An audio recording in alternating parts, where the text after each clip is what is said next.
So Josh is one of the brains behind Sugarcamp, which is in my top 5 favorite trails in the state. Which, as a builder, that's it. To me, that's a big deal. It's in the top 5. It's always a fantastic trip to go out to Sugarcamp. So we have Josh. We have Kenny Dunn, who is out of Perry County. And Kenny, we've been having these little meetings trying to stitch together mountain bikers in the state for years. So I met Kenny in 2016 when we had a meeting in London. And he is on fire for converting mine lands. Great vision for getting that stuff executed and plugged in.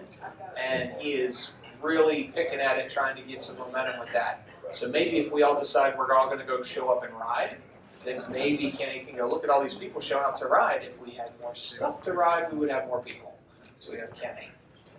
And then Ben Braman, also out of Perry County, is doing amazing pro-build level work while engaging with the community. Last week, his post had the JROTC out. He's always got kiddos out working on the trails, and it's the same quality stuff that you're seeing coming up in Bentonville. If you don't know, Bentonville is the new center of the mountain bike universe because the Walton Foundation is dumping millions into trail systems.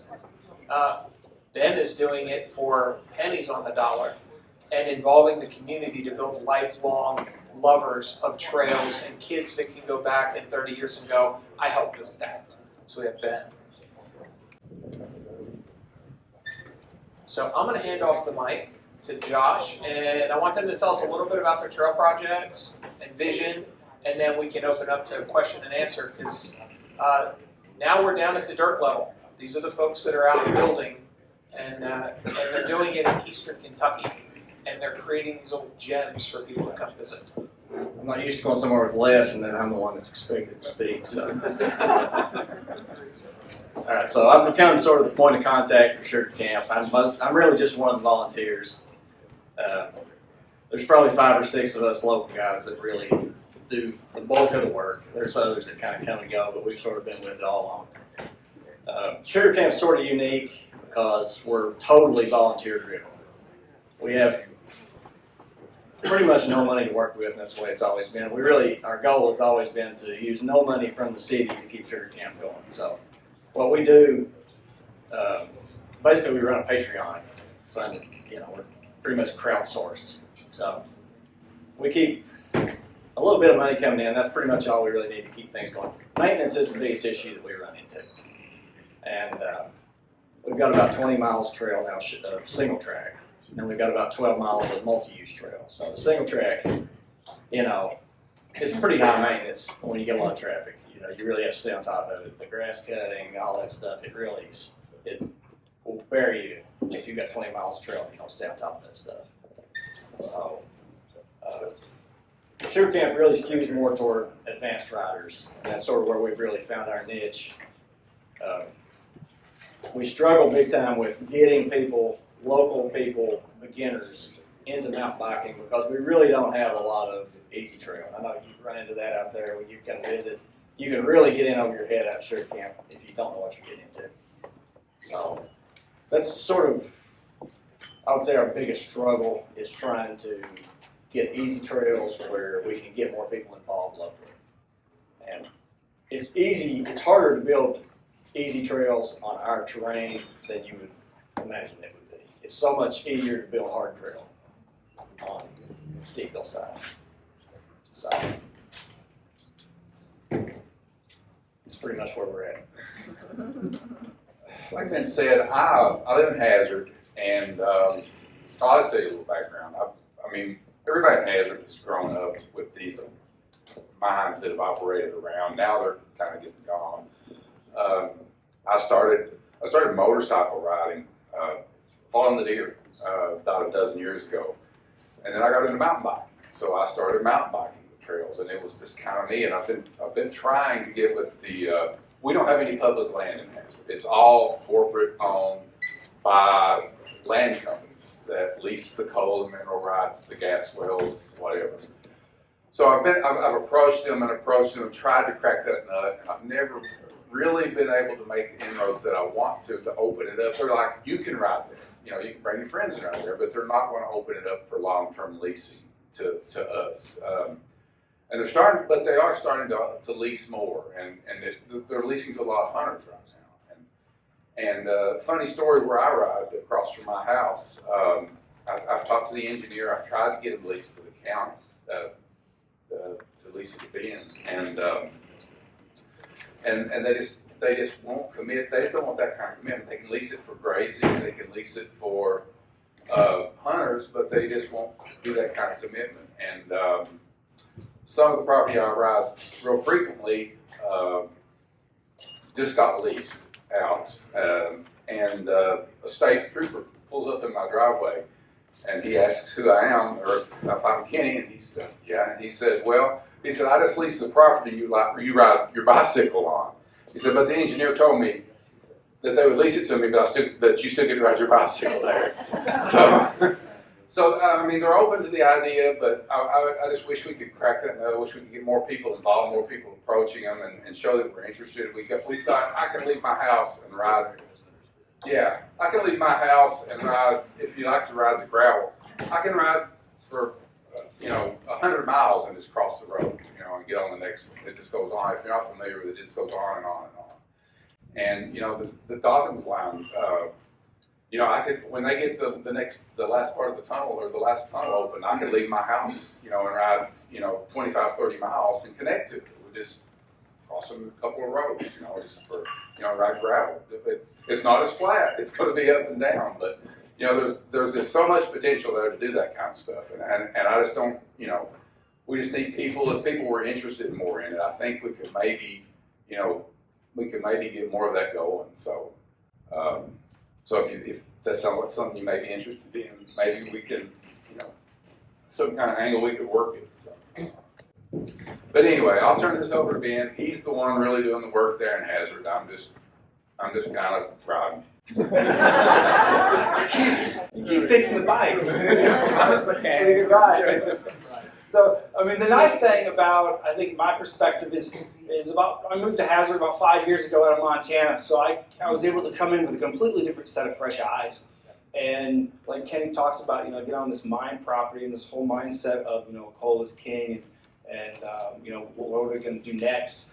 I looked at these cut throughs and saw these benches. I'm like, how come we can't ride on those?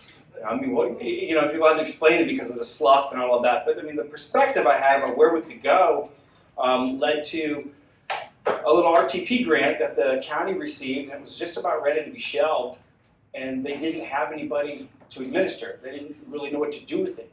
So I was the only guy running around in the woods at the time, and they said, well, will you take this and administer this? We have to figure out how to come up with $96,000 in a match from volunteer labor in-kind service. So that's where the community came in. And I quickly learned that all of these grants that come in and out of the county, they're great programs, but a lot of them die when the funding dies, when the grant goes away. So how do you partner for sustainability, so something lasts? Very fortunate we had a JROTC program very active right next to the park where the trail system is. We also have recovery centers. We also have a Department of Physical Therapy. We also have young professionals that are trained at the Nursing Academy. There are so many departments that have annual service projects that are looking for something to do. And the county and the city recognized the need. They saw the benefit, and they realized that it's worth having that person out there that's available to organize all of those volunteers. We had AmeriCorps come in. We had over 10,000 hours of volunteer labor that came in. But of course, then you have to have the person who's going to administer all that and oversee it. So that's where I got a hold of Vince, is because I wanted to learn how to build trails. I love trails. I've been on a lot of trails. I know what I like. But how do we do it right, and how do we do it sustainable? So just through all of that research and reaching out to a lot of different great resources, like even Matt Abel, who we dragged out of the woods today, who's over the Red River Gorge and at the Underwood National Forest, he was one of the only people I could get to come out to the park and say, are we doing this right? Are we doing it wrong? And he's like, yeah, I think you guys are okay. So, it also touches with the RTP grants, and I know they're going to talk about, because I have some questions about helping others get started and answering those important questions, so we can do this within the community. But we have, and we're also very active on social media. I figured out that if you want to engage a community, engage the kids, keep the kids busy, keep them out of trouble, feed them, and then post it in their world. So they can show their buddies that this is what I did on Saturday. I got a dozen of them coming out tomorrow. This is what I did last summer. We're to the point now to where we're on our second year of an actual employed trail crew where I'm allowed to hire 10 to 12 kids throughout the summer. And we just work on whatever project needs to be done. And it's not necessarily just a trail in town. It could be something that benefits the farmer's market or something else within the community. But it has allowed us within the last 3 years between our nonprofit and our county to develop a trail building program with over $100,000 in assets, I'd say, that we have now, between what we have in machinery from grants and from tools and trailers and just through all the local communities. And if I need somebody fed, if I have 25 people that show up on a Saturday, I can pick up the phone to about a dozen different businesses and say, hey, I have kids out here. I'll have 3 dozen donuts that show up. I'll have somebody that owns another restaurant that'll show up and make sure that these kids are fed. So, I mean, we're meeting a lot of different needs within the community just through, our platform of building trails. We're up to about 7 miles now. We're very similar to Sugarcamp in the sense that we're struggling to get that intermediate level stuff because everything in Appalachia is either straight up, straight down, or on a curve. And every feet of trail is hard fought for, but we're doing our best. They drain really well. That's the good part about it. Once you build them and pack them down, they don't get muddy. They stay in place. But yeah, we have a small footprint, and the more we learn, the better they're getting. We don't do as well as advertising what we have right now because when we first started, it wasn't as mountain biker friendly, but as I've learned more throughout the years of building, we're retrofitting a lot of the corners and designing it so we have better climbing platforms and the ability to get bikers out there. And I know for me personally, I hate going to a new trail system and getting lost and for the first time or not working out. So I'm probably holding off too long to post some stuff as far as our mapping goes. But that's one of the reasons why I haven't put a lot out there yet, because I want to make sure it's right. But I also need a little kick, too, to make sure people know what we're doing. So I thank Vince a lot for that, and Troy and everybody else that I've been able to reach out and support for. So that's what we're doing in Hazard Perry. And they recognize the need. It's good. I mean, I'll be heading to Bentonville probably. I was supposed to go last year to check out their conference, but we're going to go this year. And there is a lot of support. And volunteering is an incredible underserved area, I think, that a lot of people don't realize how important it is. You find that one champion in whatever it is, whether it's healthcare, maintenance, or trail building, give them a long leash and let them go instead of squashing them down, because you never know what that's going to produce in the end.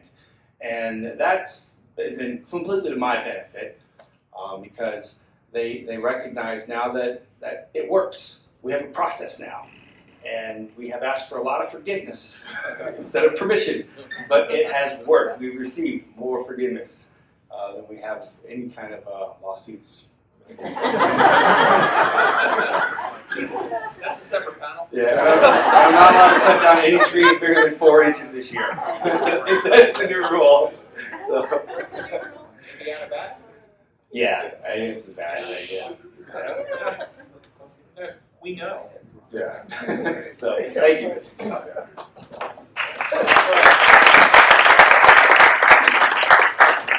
So linking in with that big picture, we went out for a race this season that unfortunately didn't fully take place. So we camped at Sugarcamp, and we've ridden at Dawson at the Dawkins line. We've ridden Dawkins line when we go out there. One of my hobbies is also jeeping. So I blew up my Jeep And so when I got a reference to get a motor, somebody said, oh, this guy's really great with Jeep parts, but he's in Paintsville. So I'm like, yeah. So we hooked up the travel trailer and took the mountain bikes, camped it, and rode for 2 days at Sugarcamp, and then went and picked up the motor and then rode Dawkins on the way home. And now tacked on to that in Prestonsburg is the Prestonsburg Passage. And here's where I'm going to turn it over to Les and let him tell us about the new hot rod trail that they got. If you haven't seen the bus, you got to go see the bus. And the mile markers are amazing. I came down with Josh today not expecting to speak, so I don't have anything prepared. But what I will tell you all is, and Josh really sells himself short. The way our trails came about was I found a contract in a closet in a stack of papers when I took over in 2015. And I found the lease agreement with the state parks that gave us about 140 acres at the time to develop a multi-use trail. I didn't know anything about bicycling. I used to mountain bike many years ago, but it has really evolved since I was riding. So got up with Josh and a few of the riders, and I said, well, can we do it? The city put $18,000 into it. We put a multi-use trail in, and they said, we want to build trails. I said, have at it. So he's really selling himself short when I can tell you that we have over 100,000 volunteer hours since 2015 on these trails. Josh was not only out there working, he was paying other people to work out of his pocket. So they really sell themselves short when they say, well, we just built some trails. That's not the case at all. Yeah. He's got a real job too. You got to have somebody else. That's right, and that's the way they looked at it. The Passage Trail was in 2015, I was actually 6 weeks into my first term when the Surface Transportation Board said they were going to allow this property to be sold, this railway. It went to Davie, Kentucky, who at one time had 2 swimming pools and had 2 theaters. It was a coal boom town. But when the coal economy died, it died. It was withering on the vine. So I said, I'd really like to get my hands on that. So I contacted CSX. We negotiated a very, very thick purchase agreement. And thinking outside the box, Cliff Latta, who was in with Vaughn and Milton, and I think James was with him at that time, James Ballinger was with him at that time also, he said, let's see if we can get an AML grant, an Abandoned Mine Lands grant, pilot program. We got it, $1.95 million. They didn't expect us to be able to pave the entire trail and to make it work. Along the line, we had to drop off of 1.5 miles of it because there was trying to do some mining there, trying to get a permit, and a trail right beside a haul road does not want to work with their permit. So we negotiated, and we ended up with a win-win-win out of it because we own the property and there's coal on it. That's money for the trails. They had donated a building to us at the end of where our current trail ends. That's when we turn into the Davie Museum eventually. And the third part is, part of the reclamation plan is going to be to put our trail back and finish it for the entire 10 miles. So, negotiation and partnerships are really important. We have a partnership with this coal company. Everybody would want us to be adversarial, and that's not the case. But the trail right now, and I will brag on it, I am there's no other word for it, but cheap. We got, for instance, a bid that came in on our asphalt, and it was right under $1 million. And that was the lowest bid we had. I presented to the council. Josh is on my council. We took the low bid, and I wasn't real satisfied. So I called them up. Mountain Enterprises, the local asphalting company there, they dropped almost $100,000 off of it just because I talked to them about it. We saved $144,000 by using a local contractor as opposed to someone who had to bring their people in to do the work. And the local contractor did everything we needed done. And even found some situations where we expected to do some work we didn't have to do, and we didn't do it. He saved us another $32,000 to $33,000 there because he knew what he was doing. Long story short is we have water on the trail, we have bike repair stands on the trail, we have bike racks, we have 9 picnic tables, 8 benches, we have 7 bike racks, we have We have four or five shelters along the way, and Troy has a picture of it on his computer if you guys want to look at it later on. The bus bridge. We have the bus bridge for y'all that haven't been there. We took It's on the home page of the bike walk program for KYTC. Okay. We literally, the school board donated a bus. We cut the top off of it, set a crane up, picked it up, and set it on top of a bridge. And I got to tell you this story. When it was, the press jumped on that quick. They did a story on it. And a girl I used to work with about 25 years ago called me up and she said, I can't believe you're doing that. It's going to look like a fox hunter's cabin. It's tacky, da-da-da. She went through all this. She said, we've been talking about it all morning here at the office. I said, how many people's in your office? She said, 24. I said, you know what that is? She said, what's that? I said, that's a marketing win for the bus bridge. She hung up. But if they're talking about it, and when you're doing a trail, there is no bad press you can get. There really isn't. There's no bad press. Because the people that like trails, if they hear somebody talking about it, they're going to jump on it. And then it's going to happen. One other story I'm going to tell you about the Passage Trail is it was not taken well initially. I've been threatened with lawsuits. I've had people run us off. Of course, when we're brushing it and we don't have our gates up yet, ATVs are running crazy. The neighbors, oh, they're going to steal our weed eaters. So I'm out there talking to one of the guys who lives right next to it. He says, you know, there are a bunch of roads going to come through here. And before we had it asphalted, but we didn't have our gates up yet. And, you know, he's just giving me down the road. And this guy pulls up on a bicycle from Louisville. He said, I drove in to see the bus bridge. I said, it's about 2 miles on up the trail here. I said, but just out of curiosity, I said, I've never seen that particular bike. I said, what kind of bike is it? He told me a little about it. I said, just out of curiosity, how much does a bike like that cost? He said, somewhere between $6,000 and $7,000. I said, well, thank you. He rides off, and I turned and looked at the fellow, and I said, you know, he's not going to steal your weed eater. He may steal your 401k, but he will not steal your weed eater. I promise. The long story short is, I now have that same individual who is a master gardener who is planting wildflowers all along his property line. Excuse me, he uses the trail daily. People that follow me have lost weight. And I said I was going to quit. One of the stories. Just recently, Ted Hall. And if y'all don't know Ted Hall, he's refereed all over the state of Kentucky. State tournaments, the whole 9 yards. So Ted started bicycling at 237 pounds. He's 70, he just turned 71 years old. He's now down to 199. And on his 71st birthday, he rode 74, excuse me, my mouth's getting dry. He rode 74 miles on that trail for his 71st birthday. That's just a health thing.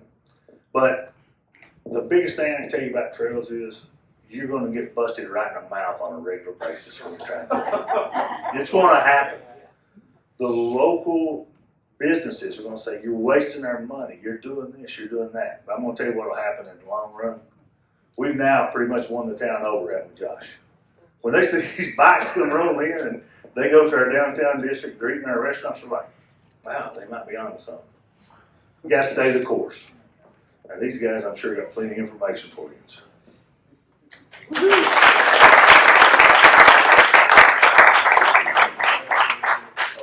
I want to give a shout out to Don Fields, who was going to be here today. He couldn't make it. He's got an event going on today, but he is watching. Don Fields got me into mountain biking in the mid-90s, and my job took me away from it. I didn't get to keep going. But Don has century bike rides. He has a lot of bike rides through town, and we're working on trying to make our town safer for him right now.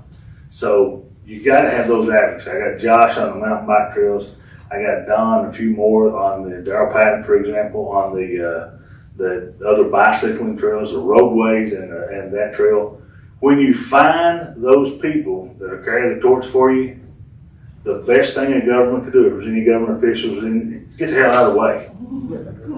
Give them what they want and get the hell out of the way.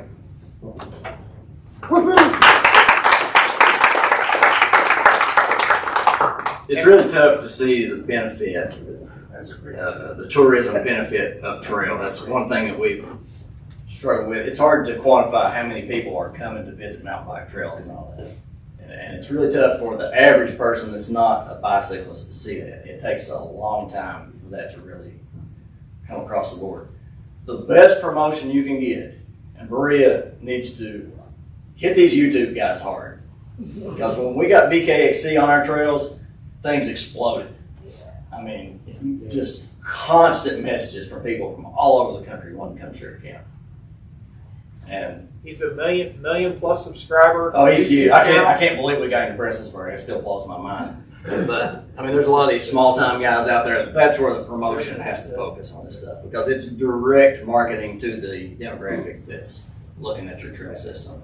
And when we found out he was coming, I was a nervous wreck about riding with him. It's like going to play golf with Tiger Woods or something. But he was just an average guy when he got out there. He wasn't any better than anybody else. he edits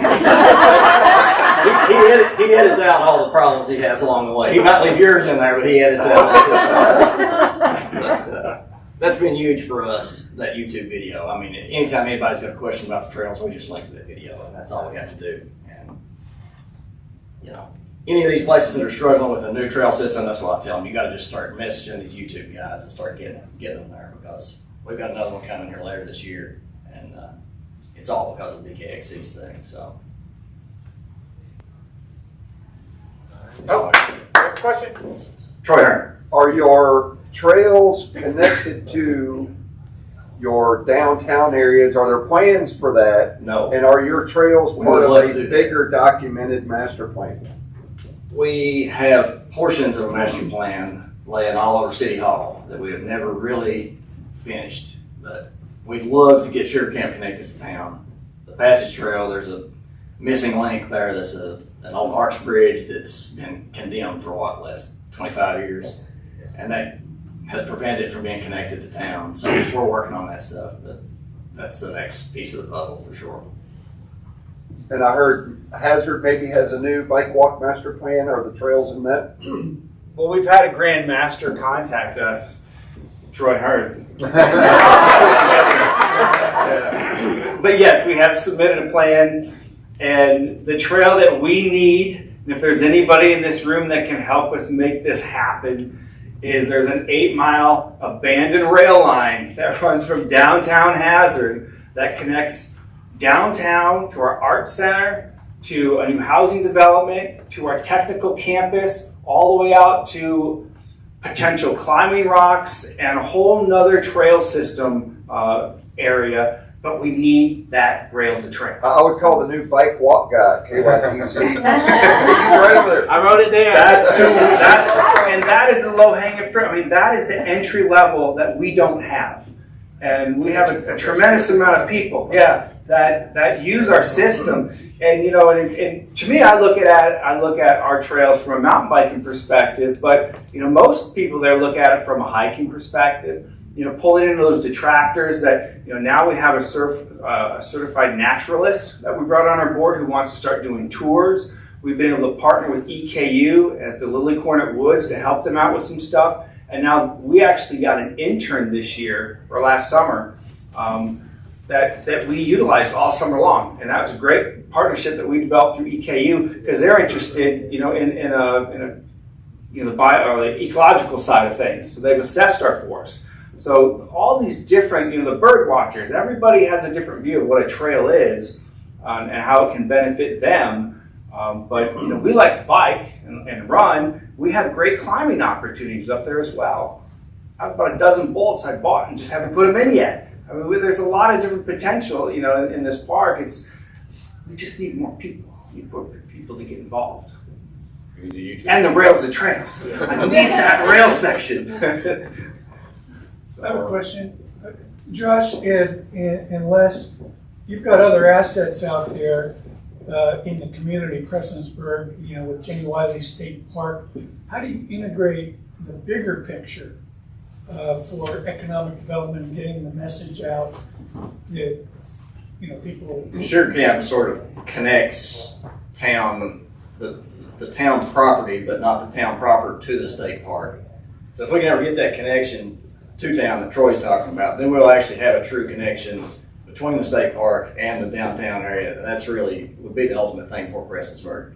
The state park has really handed over Sugarcamp to the city completely. They really don't want anything to do with it at first. They probably do now, but at first they saw no value in it. No, they still don't want it. That's our.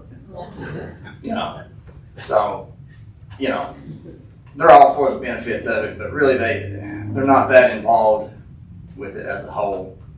The campground is right there. The campground's great. Everybody loves the Jenny Wiley campground. The lodge is 5 miles away. So, I mean, having a state park in the city is obviously great, but Sugarcamp it's sort of its own thing in a way in Prestonsburg. Matt? Yeah, I wanted to ask you a little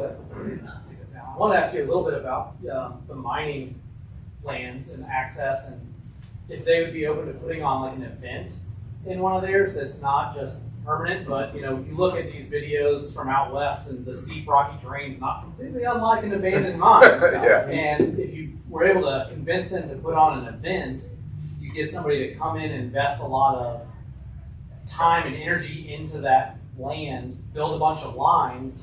Now they're there. You also bring in that economic benefit from that event alone into that little town, and then you've got something there that you can maybe build upon in the future. Is there any? I've spoken to him about the land manager. I've spoken to him about doing, what their policy would be on that. And he was open to the idea, and there may be something going to happen. We've been talking to somebody about doing that, and Ben and I both have been in touch with someone, and we've wanted to do that, and just like everything else, COVID kind of, back, but now they're starting to do that again, and we've been kind of approached about doing something like that. So hopefully next year they're wanting to maybe work one out, and I think they would kind of be open to it. It's just, there was a lot of insurance requirements they wanted and that kind of stuff, and it's really kind of hard for those of you that's not been there. It's kind of hard to tell what's public. I mean, not public land, but like a public road, and what's because there's cemeteries that roads go to. Is that is that more of a public road, or is that there's just and there's places that are on these old mines that are actually on the map that are listed as roads. So it's a lot of gray area there, I think, too, with that, and it kind of complicates things. We want to mine that, yeah. Like Minnesota did. I can't remember the name of the mine. But if you look up Minnesota Mine Mountain Bike Project, they had an old, strip job that they turned into like an adventure park. And we have 6 or 7 of those right in our backyard. Yeah. Cold Harbor. Is that what it is? Cold Harbor up on the peninsula. Amazing stuff. Yeah. So we're gonna one quick question, and then we're gonna have to flip it over to our communications folks. Okay, I was there with the Boy Scout thing a couple of weekends ago.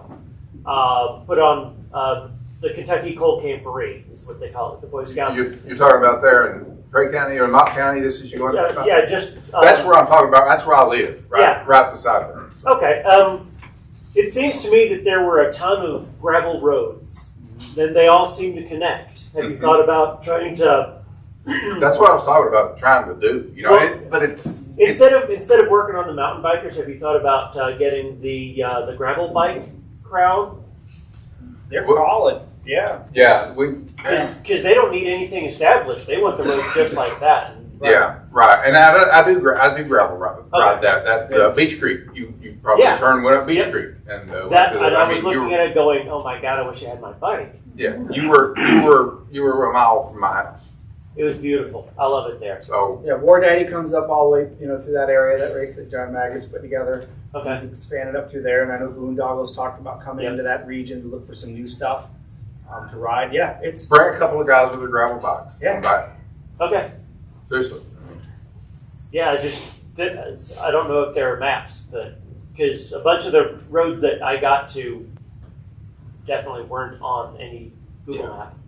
But they all kind of you get up on top of these mountains and they just, just kind of circle around and they, you stay on, you're more than likely you're either going to have to turn around or or it'll circle back around. But if you want, seriously, if you all want to come down and ride gravel, And the winter's the best time because you can't get lost as easy. yeah, you You know, you can find a cell tower somewhere and you can sit at your. yeah. So. Well, thank you, everybody. Eastern Kentucky is just waiting to explode. It really, really is. As always, we hope you found this content useful. If you did, please like the video and consider subscribing to the channel. Thanks.